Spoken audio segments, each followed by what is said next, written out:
Alhamdulillah kembali lagi kita dalam program Kiat. Ini masuk ke segmen keempat Bapak. Kita akan bertanya. Nah ini yang terakhir nih Pak. Kiat-kiat apa untuk jamaah agar mendapatkan haji yang mabrur? Iya. Ini kan menjadi cita-cita seluruh jamaah haji ya. Jadi di Rasulullah SAW menyampaikan Al-Hajjul Mabrur laisa lahu jazaun illal jannah. Haji yang mabrur itu enggak ada balasan kecuali surga. Maka seluruh jamaah haji tentu bercita-cita ingin menjadi haji yang mabrur. Nah, haji mabrur itu bukan saat pelaksanaan hajinya di sana.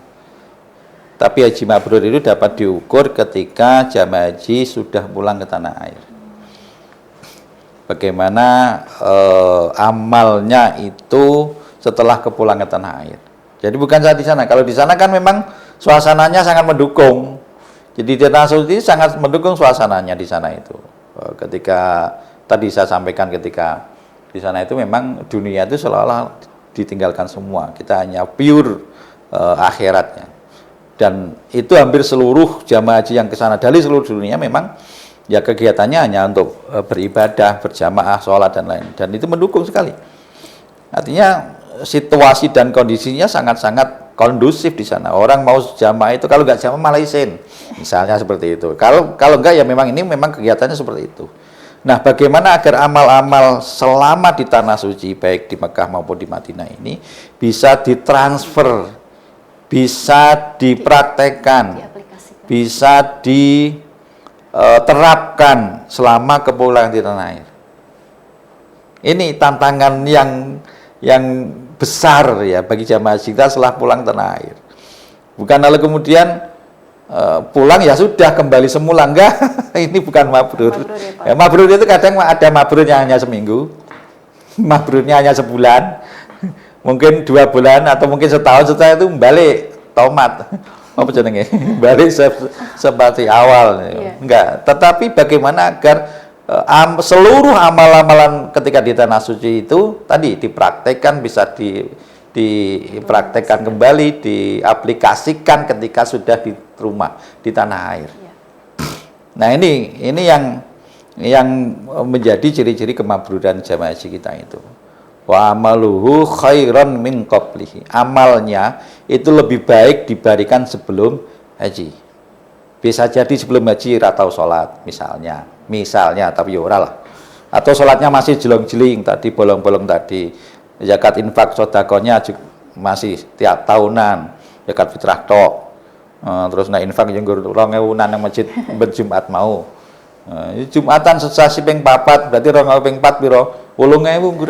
Monggo rokae sedina 30.000. Coba dunya karo akhirat. Akhirat nggur 8000 sing dunya 30.000 sedina. 30 ping 30 pira? 900 untuk rokok saja.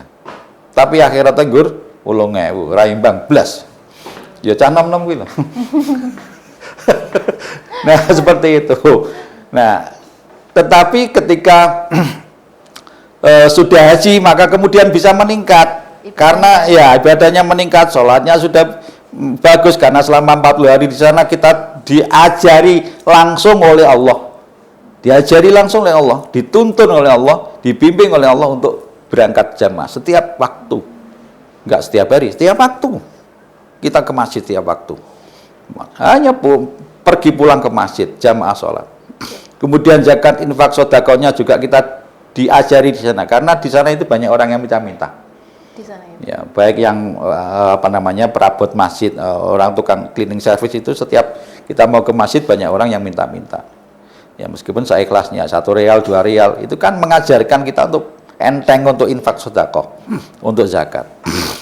Nah, itulah lalu kemudian ketika pulang ya kita praktekkan di rumah. Jangan kemudian di rumah kita malas lagi untuk jamaah, kita malas lagi untuk ke masjid. Ya mungkin tadi yang mabrurnya 1 minggu ya nggur seminggu tok balik kaji nek ra nang masjid kok sawangane piye ngono to. Kedonan putih nang masjid berkaji. Ya ora apa-apa dilokke tangga-tanggane ora masalah wong pancen berkaji. Nah, itu harus istiqomah gitu loh. Ya, harus bisa menjaga keistiqomahan dalam beribadah. Ini orang yang hajinya mabrur. Ketika dia bisa istiqomah dalam beribadah setelah pulang ke tanah air, baik sholatnya, baik zakat infak sodakonya, kemudian juga puasanya. Inilah haji yang mabrur. Memang Nabi menyampaikan ciri-ciri haji mabrur itu ada 3. Yang pertama adalah ifsakus salam, menebar kedamaian. Kemudian it'amut ta'am, itu dermawan. Kalau letter luck-nya kan it'amut ta'am itu aweh pangan. Jadi dermawan. Orang yang pulang haji kok semakin lomo, nyah nyoh ya mabrur kuwi. Wis ngono ae. Sampeyan ana kancane pulang haji kok pelit, ora mabrur pokoke. Kudu nyah-nyoh, rokok karo kancane ya nyah-nyoh. Seperti itu. Kemudian yang ketiga itu adalah apa tadi? Linul kalam. Jadi atau thayyibul kalam. Itu perkataannya baik. Jadi berkata apa namanya? Pangandikanipun sae. Jadi itulah ciri-ciri yang dikatakan Rasulullah. Tetapi secara umum bahwa haji yang mabrur itu dia mampu mengaplikasikan seluruh rangkaian ibadahnya ketika berhaji itu dibawa sampai ke tanah air. Dan itu istiqomah, tidak hanya seminggu, tidak hanya 1 bulan, tidak hanya 2-3 bulan, tidak hanya setahun, tetapi seterusnya apa namanya sampai akhir hayat. Nah, itulah haji yang mabrur. Gitu. Nah, ini Pak, tadi kan Bapak sampaikan semua orang kan bisa berhaji nih. Nah, ini dari kalangan kita nih, milenial dan Gen Z juga pengen haji, Pak. Nah, mungkin ada dari Kemenak program apa begitu? Oh, ya. Jadi yang pertama tentu kan haji itu harus istitoah. Tadi saya sampaikan istitoah itu mampu ya, terutama tadi mampu kesehatan, materi, fisik dan spiritual tadi. Ya tentu kalau masih muda-muda mungkin secara materi belum, sehatnya sehat cik nom gitu. Tetapi materi belum. Nah, ada jalur kalau di pemerintah itu melalui petugas ya. Petugas haji. Petugas haji ada petugas layanan umum, ada petugas layanan konsumsi, layanan transportasi, layanan akomodasi. Kemudian kalau di kesehatan, petugas kesehatan, medis, dokter maupun perawat. Kalau di Kemenak ada namanya ketua kloter, itu yang membawai 1 kloter, didampingi pembimbing ibadah. Kalau pembimbing ibadah itu harus punya sertifikat pembimbing ya. Ada juga kalau di kalangan media itu media center. Nah, itu biasanya memang setiap tahun pemerintah dalam hal ini Kemenak dan juga Kementerian Kesehatan membuka peluang-peluang itu. Dan diumumkan secara luas, baik di Instagram, baik di X ataupun di Facebook dan lain-lain di medianya, sosial medianya Kementerian Agama. Silakan saja nanti kalau memang mau berminat ya. Ada situ semua syarat-syaratnya. Biasanya menjelang ada macam-macam lah syaratnya di situ.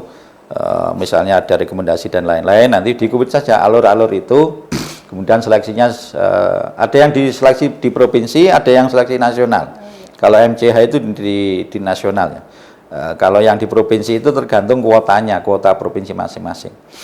Misalnya Jogja ini karena jamaah hajinya sedikit ya, kemarin kita hanya memperoleh kuota 4 saja untuk PP Arab Saudi yang di bidang kemarin itu bidang layanan Siskohat. Siskohat itu sistem komputerasi haji terpadu, ini tentu punya Kemenak. Kemudian juga layanan akomodasi kemarin. Ya, ini hanya 4. Nah, kalau yang lain nanti bisa ikut di tingkat pusat. Kalau di tingkat pusat itu banyak kuotanya. Jadi lain-lain tadi itu nanti akan diumumkan biasanya menjelang ya. Kalau kemarin di bulan-bulan November menjelang keberangkatan itu akan di-share secara luas oleh pemerintah dalam ini Kemenak maupun Kementerian Kesehatan, memberikan kesempatan bagi seluruh masyarakat Indonesia yang ingin memberikan layanan pada tamu-tamu Allah ini. Jadi boleh nanti melalui ormas juga ada ya Pak ya? Boleh ya. Jadi dari ormas bisa dari hal-hal yang organisasi yang lain juga, lembaga yang lain juga bisa. Jadi ada di situ nanti bisa diikuti di media sosialnya Kemenak. Silakan nanti. Ya, tidak dipungut biaya. Bahkan nanti yang lolos ya diberikan honor. Ya, jadi langsung diberikan honor. Jadi enak memang jadi petugas itu.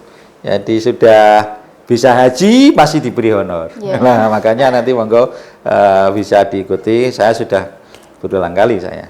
Jadi saya tidak berulang kali karena orang dalam.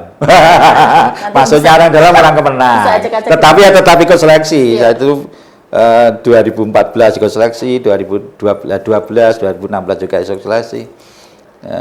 Tapi insya Allah kita dalam rangka untuk memberikan layanan ya. Jadi kalau kita niat kita memberikan layanan yang terbaik bagi tamu-tamu Allah, insya Allah akan dimudahkan oleh Allah untuk bisa sowan ke tanah suci dari berbagai jalan. Amin. Baik, sahabat Kemenak, mungkin Bapak ada closing statement? Oke, ya bagi Bapak Ibu calon jamaah haji semuanya, ya tentu kami Kementerian Agama DIY terus akan menghimbau kepada Bapak Ibu sekalian untuk mempersiapkan perjalanan panjang, perjalanan istimewa Bapak Ibu sekalian untuk menuju tanah suci, memenuhi panggilan Allah dan untuk mempersiapkan 3 hal tadi. Nah, kami hanya berdoa, kami hanya berharap semoga perjalanan Bapak Ibu sekalian nanti diberikan kemudahan dan kelancaran, baik menjelang keberangkatan, ketika di tanah suci bisa melaksanakan seluruh rukun, wajib, dan sunnah haji dengan sempurna, dan kemudian kembali ke tanah air bisa melestarikan predikat haji yang mabrur. Ini tentu menjadi harapan kita semuanya dan semoga Allah meridhai apa yang menjadi niatan kita bersama-sama. Terima kasih. Assalamualaikum warahmatullahi wabarakatuh. Waalaikumsalam warahmatullahi wabarakatuh. Alhamdulillah, demikian tadi bincang-bincang saya bersama Bapak Dr. Andes Jauhar Mustafa selaku Kepala Bidang Penyelenggara Haji dan Umroh Kanwil DIY. Dan saya Dewi Fatimah Zahra mengaturkan banyak terima kasih dan mohon maaf jika ada salah-salah kata. Terima kasih Bapak atas waktunya. Sama-sama. Akhirul kalam. Wassalamualaikum warahmatullahi wabarakatuh. Waalaikumsalam warahmatullahi wabarakatuh.